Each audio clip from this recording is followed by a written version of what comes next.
નમસ્કાર. દેવગુરુ પિતૃ પર્વની ઉજવણીના ભાગરૂપે ઉપસ્થિત તમામ આચાર્યો, શ્રમણી ભગવંતો, પદસ્થ ભગવંતો, શ્રાવકો અને શ્રાવિકાઓનું શ્રાદ્ધવર્ય શેઠ શ્રી કુમારપાળભાઈ માણેકલાલના સ્મૃતિ પર્વ અને ચતુર્થ વાર્ષિક પુણ્યતિથિના અનુસંધાનમાં યોજાયેલ ધાર્મિક મહોત્સવમાં આપ સર્વેનું હાર્દિક સ્વાગત અને અભિનંદન કરું છું. અહિંસા પરમો ધર્મ, જીવો પ્રત્યેની અનુકંપા, સૂક્ષ્મ જીવોનું રક્ષણ, સાદગી અને મનુષ્યને મોક્ષનો માર્ગ બતાવનાર તમામ જૈન ધર્મના ભગવંતો, આચાર્યો અને વિચારકોને સમસ્ત મનુષ્ય જ્ઞાતિ હું મયુર સોની બે હાથ જોડીને વંદન કરું છું.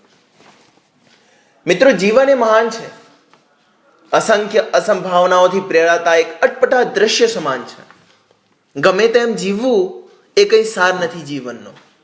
ગમે તેમ જીવવું એ કંઈ સાર નથી જીવનનો. એવા તો લાખો હજારો અહીંયાની ભીડમાં રોજ પીસાય છે.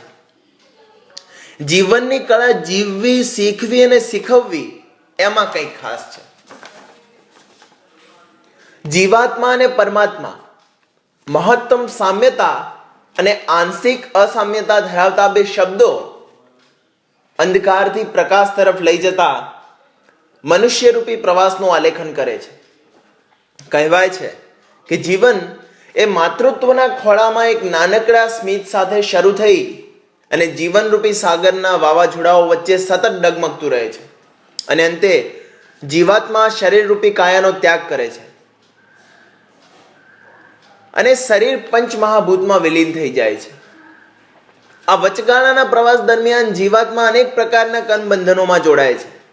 આપણામાંથી મોટા ભાગના લોકો ખોટી ખુમારી અને વિચારોના વાયરાઓ વચ્ચે તરવરતા પદાર્થો મેળવવામાં પોતાનું આખું જીવન ખર્ચી નાખે છે. અંતે સ્વાર્થ, ધૃણા અને હરીફાઈના કારણે દુઃખો, તકલીફો, ઉદાસી અને વ્યસનોના વાયરા વચ્ચે સપડાઈ ખાલી ખોખા સમાન બની જાય છે. જ્યારે આ સંસારમાં અનાદિકાળથી એવા પણ લોકો જન્મ લેતા રહ્યા છે જે લાખો દુઃખો, તકલીફો અને વિડંબનાઓના ધગધગતા જ્વાળામુખી વચ્ચે પણ તેમના નૈતિક મૂલ્યો અને ગુણો નથી ગુમાવતા.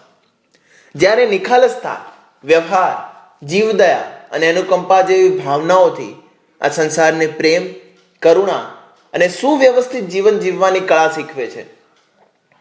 મોક્ષની સિદ્ધિ માટે ઘર સંસારનો ત્યાગ કરી વિસરતા અનેક સાધુ સાધ્વીજીઓ તો મહાન છે જ, પરંતુ ઘર સંસારની અને જવાબદારીની ડોર હાથમાં રાખીને પણ ધર્મ, નીતિ અને સિદ્ધાંતોને અનુસરતા આવા મહાપુરુષો પણ શ્રેષ્ઠ છે. એવા જૈન ધર્મ પરિવારના આદરણીય અને દાનવીર શેઠ શ્રી માણેકલાલ મોહનલાલ અને માતૃશ્રી લીલાવતીબેન માણેકલાલના સુપુત્ર અનેક ધર્મ પ્રવૃત્તિઓ, ગુણો અને સદાચારથી સુશોભિત એવા શેઠ શ્રી કુમારપાળભાઈનું જીવન જીવદયા, કરુણા, નીતિમત્તા જેવા ગુણોથી હંમેશા મહેકતું રહ્યું છે.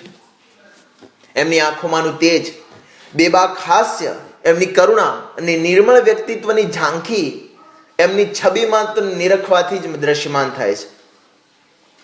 એમની હાજરીમાં તો ગુરુવરોના આશીર્વાદથી અનેક પ્રકારના ધાર્મિક આયોજનો સુવ્યવસ્થિત રીતે સંપન્ન થયા, પરંતુ એમની ગેરહાજરીમાં પણ સતત આ રીતના ધાર્મિક કાર્ય અને અનુષ્ઠાનો સંપન્ન થવા એક ચોક્કસ અલૌકિક શક્તિ તરફ પ્રેરી જાય છે, જેને આપણે નરી આંખે જોઈ નથી શકતા.